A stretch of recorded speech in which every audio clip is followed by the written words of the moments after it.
누가복음 2장 8절로 14절 한 절씩 교도하시겠습니다. 그 지경에 목자들이 밖에서 밤에 자기 양떼를 지키더니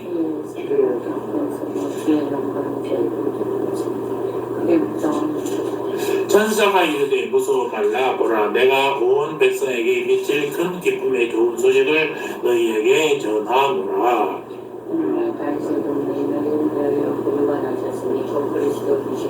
너희가 가서 강보에 쌓여 그 위에 누이 나귀를 보리니 이것이 너희에게 표적이니라 하더니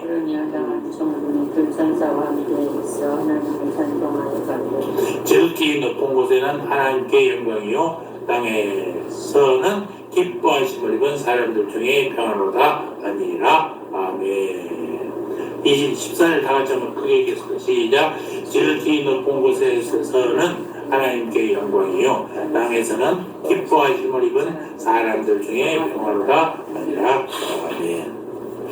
오늘은 누가복음 2장 8절에서 14절의 말씀을 중심으로 첫 성탄 찬송이라는 제목으로 말씀을 나눌까 합니다. 기다리던 2022년도의 성탄절을 오늘 드디어 마치겠습니다. 아침에 새벽에도 예배 드렸습니다만은 얼핏 생각하면 해마다 맞이하는 절기니까 대수롭지 않느냐라고 생각할 수 있어요. 좀 더 깊이 살펴보면 얼마나 감격스럽고 감사가 넘치는 절기인지 모릅니다. 지금 온 세계는 말이죠. 두 차례의 금융위기를 꺼지면서 세계 경제를 선도하는 나라들, 특히 유럽의 나라들이 경제적인 위기 앞에서 비틀거리고 있어요. 미국은 초강대국 지위를 더 이상 지킬 수 없게 되었고, 또 중국과 러시아 세력의 부담으로 세계의 힘의 균형들이 출렁거리고 있다라는 것입니다. 휴전선 이북에서는 국제적 불량자 30대의 젊은 김정은이 후계자로 자리매김 하느라고 숨가쁘게 옮기고 있습니다. 한반도 세력 균형이 매우 불안정한 시대입니다. 하나님의 직접적인 간섭이 필요할 때이고 한국교회 성도들의 간절한 기도가 절실히 요청될 때가 지금이 아닐까 생각합니다. 또 국내적으로 어떻습니까? 좌우 이념 갈등이 너무 심합니다. 보수가 있으면 진보도 있어야 되고 진보가 있으면 보수가 있어야 되는데 진보는 보수는 진보를 원수처럼 피하고 없어져야 할 대상으로 생각하고 있단 말입니다. 이런 좌우 갈등이 치유하기 어려운 수준으로 전복되어 있어요. 그리고 청년들과 중노년 세대 간의 가치관의 간격이 너무나 벌어져 있습니다. 부정과 부패, 양극화, 청년 실업 문제, 공교육의 파탄, 청소년 중독 문제 등 해결하기 어려운 문제들이 점점 쌓여가고 있다는 것입니다. 그런 가운데 이제 언제가 옛날에 통진당도 해산했죠. 종북 세력이 발붙일 수 없다는 의지의 표현으로 통진당도 없었습니다만 그것은 이 나라를 지키는데 신선한 청량제의 역할이 아니었는가 하고 생각이 됩니다. 그 속에서도 이렇게 안정되게 주님 앞에 성탄절을 맞이한다는 것은 얼마나 감사한 일이고 감격스러운 일인지 모르는 것입니다. 먼저 하나님 앞에 깊은 감사와 영광을 드리고 또 성탄절을 맞이하는 성도 여러분 가정에 하나님의 크신 축복이 있기를 주님의 이름으로 축원드립니다. 오늘 전 세계의 교회에서 또 교파에 따라 성탄 축하 의식이 있는 내용에서 약간의 차이점은 보이고 있지만 모든 교회로 활동하는 성탄절의 기본 정신은 다르지 않을 것입니다. 누가복음 2장에 나타난 성탄의 첫 찬송이 나옵니다. 하늘의 천군 천사가 부르는 엄청난 찬미 속에 성탄의 기본 정신이 잘 표현되어 있어요. 오늘 부분에 나타난 첫 성탄 찬송의 연주자 또 청중 그리고 그 내용을 살펴보면서 성탄절을 더 뜻깊이 맞이하는 그런 성도 여러분들을 되시기를 주의 이름으로 축원합니다. 먼저 첫 성탄 찬송을 부른 자들은 누구인가? 자, 13절 볼까요? 13절 시작. 호련히 수많은 천군들이 그 천사들과 함께 하나님을 찬송하여 이르되. 본문에는 구주가 탄생하신 크고 놀라운 소식을 선포하기 위해서 수많은 천군 천사들이 등장하고 있습니다. 여기 천군은 하늘에 사는 만군이에요. 히브리의 뜻이 그렇단 말입니다. 그것은 열왕기상이나 역대하에서도 나타나는 거고 천군, 하늘의 사람들 많고 모든 군대 누가 보면 이방인 위에 기록된 것이지만 본절에서는 이렇게 구약적인 내용을 사용해서 셀 수 없이 많은 천사들이 목자들 주위에 내려와 탄생하신 아기 예수 구세주를 찬양하는 너무나도 작은 광경을 감동적으로 묘사하고 있다는 것입니다. 이 순간은 예수님 개인의 입장으로 볼 때 하늘 보좌를 버리고 인간이 되심으로 고통이 시작된 시점이잖아요. 하나님 입장에서 볼 때 말입니다. 그런데 바로 그 시점에 하나님과 하늘의 천사들 그리고 구원받는 인간들은 놀라운 기쁨을 향유하는 그런 순간이 되는 것입니다. 하나님은 인간에 대해서 이 땅에 천한 이 땅에 내려오지만 우리는 그를 통해서 놀라운 축복을 받게 된다는 것입니다. 먼저는 천사들의 모습을 찬송하여 이르되라고 기록하고 있어요. 이것은 찬송하면서 말하는 천사들의 모습을 묘사하고 있는 것입니다. 즉, 첫 성탄 찬송은 수많은 천사들에 의해서 곡조 있는 아름다운 찬양으로 하나님께 영광을 돌리는 내용으로 되어 있다는 것입니다. 여러분, 하나님의 천군 천사들은요 그리스도께서 육신을 입고 이 땅에 오신 성육신의 사건을 인하여 하나님께 영광의 찬송을 올리고 있습니다. 온 인류를 구원하기 위해서 철저히 낮아진 성자 예수님은 천사들에게 찬송받기에 합당한 분이라는 것입니다. 그런데 이 위대한 하나님의 구속사역을 천사들만 찬송하고 있습니까? 누가복음 19장에 보면 예수님이 예루살렘 성에 나귀를 타고 입성하실 때 사람들이 손에 종려 나무 가지를 흔들면서 호산나를 부르며 환영했던 것을 여러분 기억할 것입니다. 이때 바리새인들이 이를 시기해서 선생이여 당신의 제자들을 책망하소서라고 했었습니다. 그래서 예수님이 뭐라고 대답하냐? 만일 이 사람들이 침묵하면 돌들이 소리 지르리라. 너희들이 저 사람들 찬송 못하면 돌들은 뭐예요? 하나님의 피용을 수행하지 않습니까? 돌들이 찬양할 것이다 라는 것입니다. 돌들이 소리 지른다는 말 뭐예요? 산이나 바다나 온 삼라 만상이 소리 지르는 것과 다름이 없다라는 것입니다. 이 진리를 좀 더 살펴볼까요? 로마서 8장에 보면 하나님의 자녀들은 예수님을 믿음으로 말미암아 의롭다 하심을 받고 영적으로 벌써 구원을 받아 있습니다만은 우리의 육체는 아직도 온전한 구원을 이르지 못하고 있어요. 우리의 육체는 늙어지고 병들어지고 배고파지고 세상의 여러 가지 영향을 받고 살 수밖에 없는 인간입니다. 그런데 그리스도께서 재림하실 때 우리의 육체가 어떻습니까? 변합니다.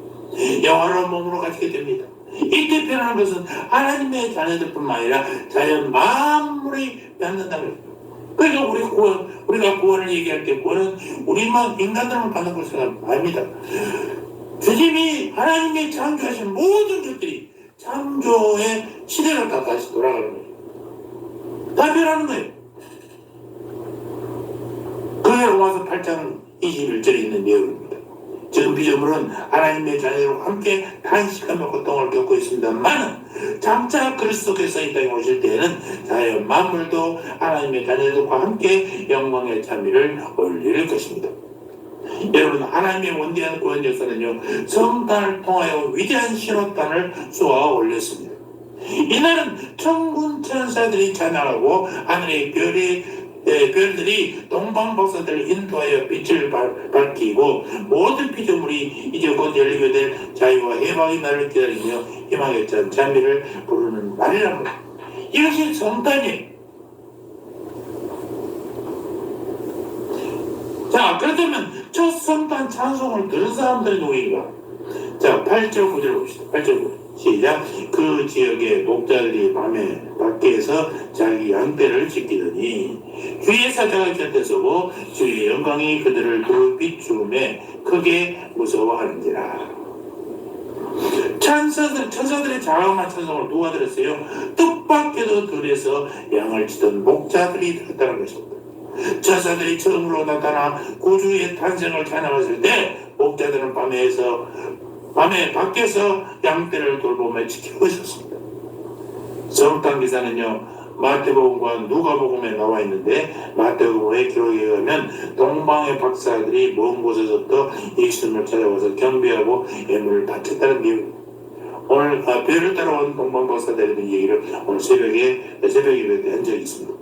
그런데 동방의 박사들과 목자들은 여러 가지 면에서 대조가 돼요. 동방의 박사들은 돈과 지위가 있는 상류층 사람들입니다. 목자들은 어떻습니까? 사람층은 아닙니다. 소외된 자들이 동물과 관련된 일을 하는 사람들, 백정들, 목자들, 이런 사람, 동물을 키우고 다루는 사람들은 다 천민들이에요. 그러니까 동방 박사들과는 차원이 다른 거예요. 박사들은 멀리서 찾아와서 값진 예물을 바쳤습니다만 목자들은 그런 예물을 바쳤다는 기록이 없어요. 또 바칠 수 있는 여력도 없었을 것입니다. 동방의 박사들은 예수님을 만나본 후 헤롯의 관계에 속지 아니하고 꿈에 하나님의 지시를 받아 몰래 다른 길로 고국에 갔습니다만 목자들은 예수님을 만나 뵈고 나가서 큰 소리로 그리스도의 나심을 전파했다고 하고 있어요. 박사들이 돌아온 후에 베들레헴엔 큰 병이 찾아왔죠. 헤롯이 2살 이하의 아기들을 학살함으로써 그 지경에 큰 고성이 일어났습니다. 예수를 죽이기 위해서 2살 미만의 아이들을 다 죽여버렸다. 왜? 왕이 태어났다고. 목자들과 동방 박사들은 여러 가지 각도에서 대조가 됩니다. 그리고 그 모든 대조는 박사들에게서가 아니라 목자들에게 우위를 주고 있다라는 것입니다. 여러분, 하나님께서 무슨 이유로 천민 취급을 받던 계층인 이 목자들에게 성탄의 첫 소식을 알려주셨을까요? 예루살렘에서는 소위 메시아를 기다린다는 많은 종교자들이 많이 있었습니다. 하나님 왜 그들에게 알리지 않으시고 전혀 생각지도 못한 목자들에게 놀라운 특권을 주셨을까? 여기에는 몇 가지 이유가 있습니다. 첫째, 그들은 자기가 맡은 일에 열심을 지니고 행했습니다. 남들이 다 깊은 잠을 자는 밤중에 그 밤중에도 양떼들을 돌보고 있었던 목자들이었습니다. 하나님은 자기 일에 열심히 사람을 불러서 귀하게 쓰인다는 사실을 잊지 마시기 바랍니다.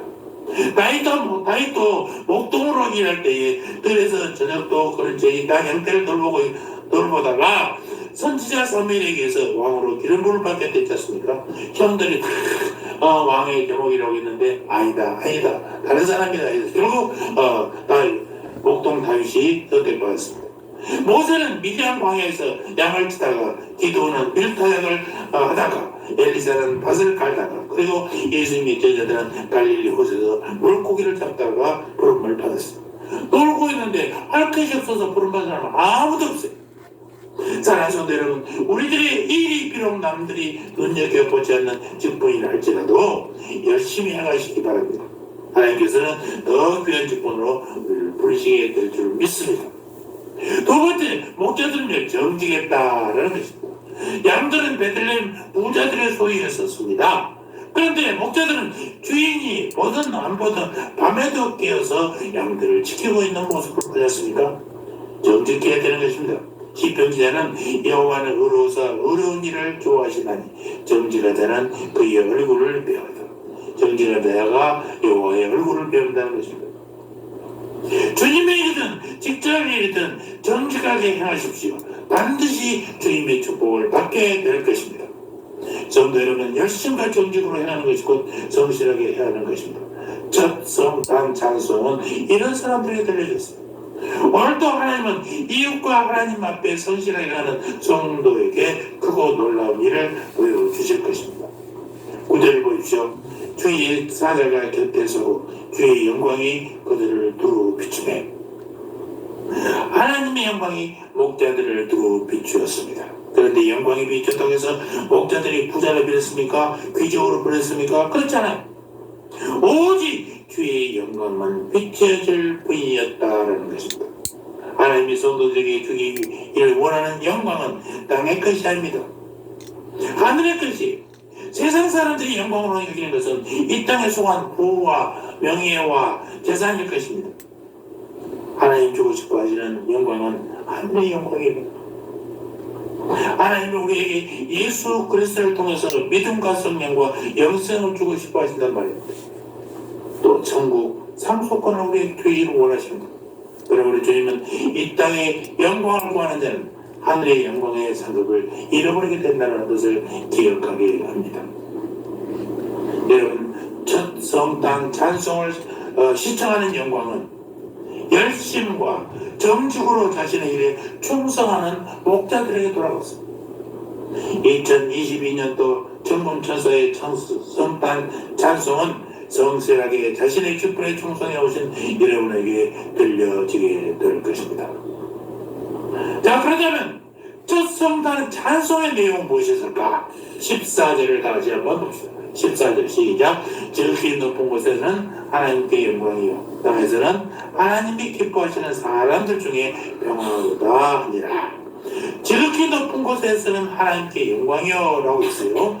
구절에서 말하는 영광은 이 하나님의 임재를 말하는 영광스러운 빛의 빛임이었다면, 본절에서의 영광은 하나님께 마땅히 드려야 할 존재를 나타내는 것입니다. 즉 이곳에서의 찬양은 은혜로움과 장엄함과 영광이 하나님께 속한다는 것을 표현하고 있어요. 하나님 아들이 성령시를 하신 것, 곧 구주께서 육체로 오신 것은 하나님의 구원 역사의 계획이 구체화되었다라는 것을 나타낸 것이므로 이 두 모든 주권을 지니신 하나님께서는 영광이 되는 것이죠. 천사들의 찬송이 계속됩니다. 땅에서는 하나님이 기뻐하시는 사람들 중에 평안하다. 하나님의 아들이 구세주로 이 땅에 오신 것은 하나님께 영광이요 그의 은혜를 입은 사람들에게는 평화를 가져다 준다는 말입니다. 당시 로마 제국이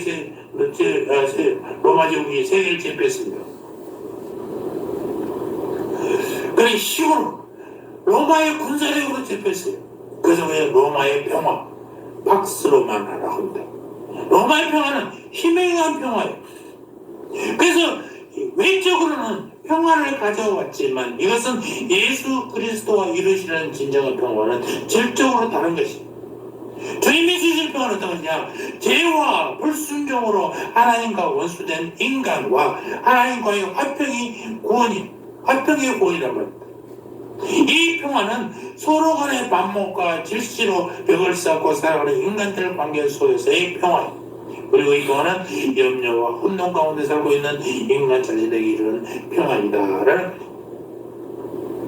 사랑하는 성도 여러분, 본절 전체는 전반부와 후반부가 완벽한 대꾸를 이루는 매우 아름다운 찬양입니다. 앞부분은 하늘, 뒷부분은 땅과 관련한 찬양을 하고 있는데 세부 내용을 살펴보면 지극히 높은 곳과 땅, 하나님과 사람, 그리고 영광과 평화가 각각 배쯤을 이루고 있단 말입니다. 천사들이 부르는 그리스도의 탄생 주가는 그 핵심이 하나님께 영광입니다. 천사들은 예수님의 탄생이 하나님께 영광이 된다라고 찬송하고 있다는 것입니다. 하나님은 원래 천상천하의 영광을 가지고 계신 분이지 않습니까? 출애굽기 15장 11절 보면 여호와여 신중의 주와 같은 자 누구리까? 주와 같이 거룩함으로 영광스러우며 찬송할 만한 위엄이 있으며 기이한 일을 행하는 자가 누구니까? 라고 기록하고 있어요. 그렇다면 새삼스럽게 그리스도의 탄생이 왜 하나님께 영광이 되는 것이냐?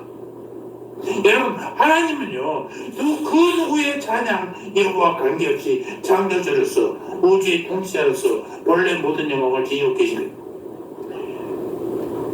누가 피조물들이 찬송 모르고 찬송 안 하더라도 그분은 하나님이시고 전지전능하시고 우주의 통치자시고 창조주시고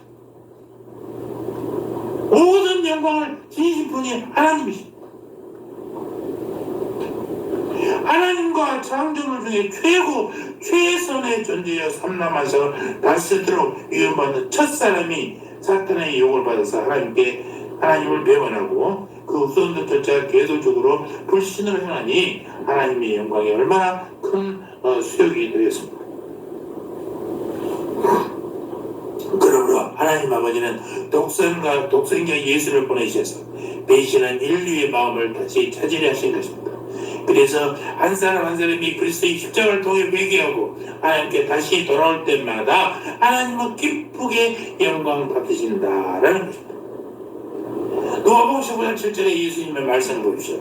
내가 너희에게 이르노니 이와 같이 죄인 한 사람이 회개하면 하늘에서는 회개할 것 없는 의인 99으로 말미암아 기뻐하는 것보다 더하니라. 여러분, 천군 천사들의 찬송은요, 한마디로 요약하면 하늘에는 영광이요 땅에는 평화, 이 두 가지에 좋아했어요. 우리 대한예수교 장로회 웨스트민스터 소요리 문답 1분에 뭐라고 되어 있냐? 사람의 죄를 가는 목적이 하나님을 영화롭게 하고 영원토록 그를 즐거워하는 것. 그러니까 우리가 사는 목적이 뭐겠어요? 하나님을 영화롭게 하는, 우리 사람의 사는 목적, 이것이 하나님을 영화롭게 하고 영원토록 그를 즐거워하는 것이라고 우리 웨스트민스터 신조 1문에 딱 기록하고 있어요. 우리 개혁신학의 거두 칼빈 선생을 뭐랍니까? 그걸 요약해서 오직 하나님께 영광. 이거 같은 맥락이에요. 그리고 우리 그리스도인의 또 다른 생각은 뭐냐? 이 땅에서의 평화롭고 행복한 삶이라는 것입니다. 평화롭고 행복한 삶을 살면서 주님께 영화롭게 하고 영원토록 그를 추구하는 것은 우리 인간이 사는 삶의 목적이 된다라는 것입니다. 그런데 이 두 가지는요, 동시에 이루어지기가 쉽지 않습니다. 하나님께 영광을 돌리려면요, 땅의 평화를 희생해야 하고, 땅에서의 평화가 평화롭게 살려면 우리의 신앙을 희생해야 한다고 느낄 때가 종종 있어요. 이 둘 사이에 조화를 이루지 못하고 방황하는 그리스도인들이 적지 않다는 말입니다. 그러나 진정으로 하나님께 영광스러운 것, 그리고 진정으로 사람에게 평화로운 것은 서로 일치한단 말입니다. 우리나라의 경험이 있지 않습니까? 충신은 효자의 문에서 구한다. 왜요? 충신은 효자지만의 충신은 안 나는 거예요. 아버지를 섬길 줄 아는 사람이 나라를 섬기고 충성한다는 거예요. 아버지도 가족도 섬길지 모르는 놈이 나라를 섬긴다고 해요. 말이 안 되는 거죠. 그러니까 나라에 충성하는 것과 부모의 효도하는 것이 모순된 것이 아니에요. 부모에 잘하려면 아무래도 나라를 등하셔야 되고, 나라에 충성하려면 가족을 등하셔야 하고, 이렇게 되는 게 아니란 말이에요.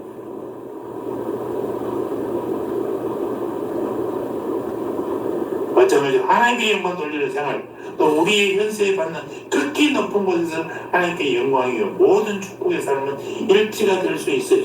어떻게 그게 가능하냐? 첫 성탄 찬송이 말하고 있는 것처럼 우리의 마음속에 그리스도께서 강림하실 때에 둘 사이의 조화가 일어난다라는 것입니다. 그리스도의 거룩한 은혜가 우리의 마음 가운데 충만해지면 하나님 앞에 영광이 되고 우리의 삶에 참된 평안이 찾아오게 되는 것입니다. 예수님의 가르침을 제대로 알면 내 삶이 평안해지는 것입니다. 내 삶이 부자가 되고 원세가 갖춰주고 뭐가 주어지는 게 아니라 내 삶이 평안해져. 내 삶이 평안해지면 그것이 하나님께 영광을 돌리는 것입니다.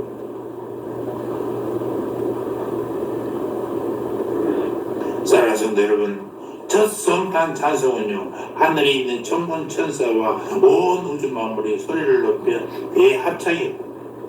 무엇 때문이겠습니까? 예수 그리스도로 말미암아 우주와 인류와 자연 만물의 모든 문제가 해결되었기 때문에 예수님 오심으로써 하나님의 나라가 이루어지게 된 새하늘과 새 땅이 시작됐어요.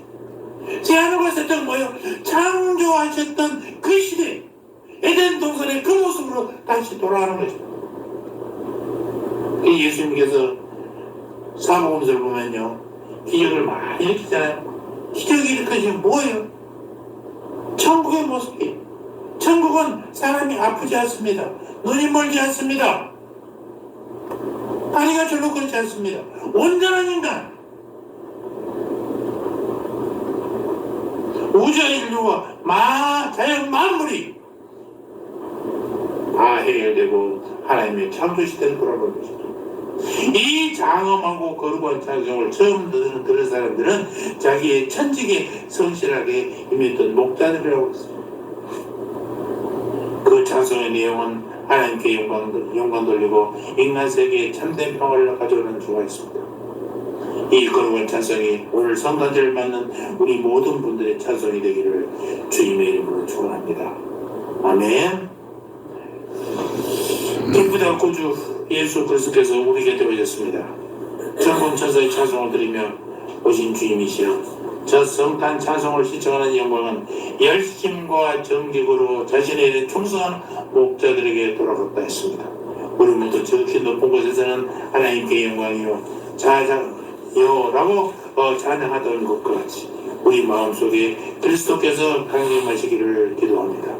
그리스도의 거룩한 은혜가 우리의 마음 가운데 충만할 때에 하나님 앞에 영광이 되고 우리의 삶에 참된 평안이 찾아오게 될 줄 믿습니다. 이 거룩한 찬송이 오늘 성탄절을 맞는 우리 모두의 찬송이 되게 하여 주시옵소서. 감사합니다. 예수님의 이름으로 기도합니다. 아멘.